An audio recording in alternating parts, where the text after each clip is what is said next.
Ona kwamba bajeti ya mwaka wa fedha 2026-2027 haijaweka fungu lolote lile kwa ajili ya kugharamia mchakato wa kuandika katiba mpya ya nchi.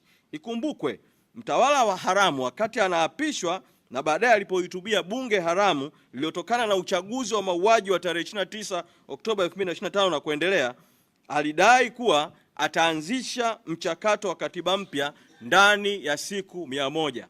Mpaka kamati kuu inakutana Kigoma tarehe 30 mwezi Juni mwaka 2026, ni zaidi ya siku 200 bila kuanza kwa mchakato huo.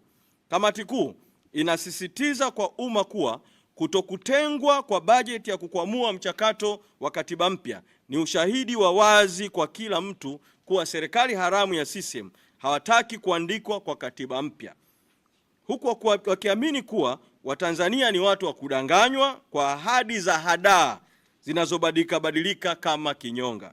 9. Kamati kuu imerejea azimio lake la awali la kuitaka serikali haramu na batili ya Samia Suluhu Hassan kushusha bei ya mafuta kufuatia ongezeko la awali.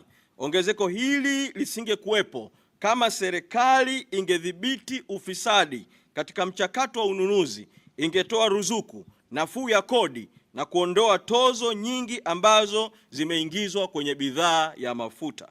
Kamati kuu imepitia nyaraka mbalimbali zinazoonyesha kuwa bei ya mafuta katika nchi yetu ipo juu kutokana na ununuzi wa kifisadi unaofanywa kupitia zabuni na michakato ya ununuzi mkubwa, bulk procurement ya mafuta.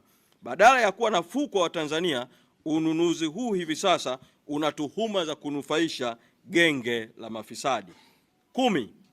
Kamati kuu ya chama kwa niaba ya Baraza Kuu la chama ilipokea, ilijadili na kupitisha mpango kazi na bajeti ya chama kwa mwaka wa fedha 2026-2027 na kupanga kuwa bajeti hiyo itatokana na michango ya wanachama na wadau.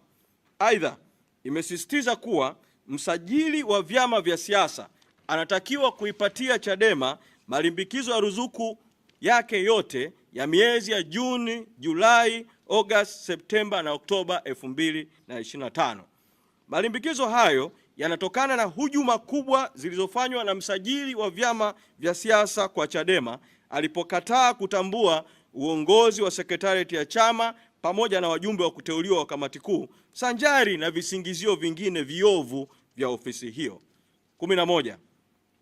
Kamati kuu imeazimia na kuagiza kuwa nafasi zote za uongozi wa chama na mabaraza zilizo wazi kwa sababu mbalimbali zijazwe kwa kufanya uchaguzi wa nafasi husika. 12. Kamati kuu imeazimia kufanyika kwa kikao cha Baraza Kuu la chama tarehe 15 mwezi Septemba mwaka 2026, ambayo ni siku ya demokrasia duniani.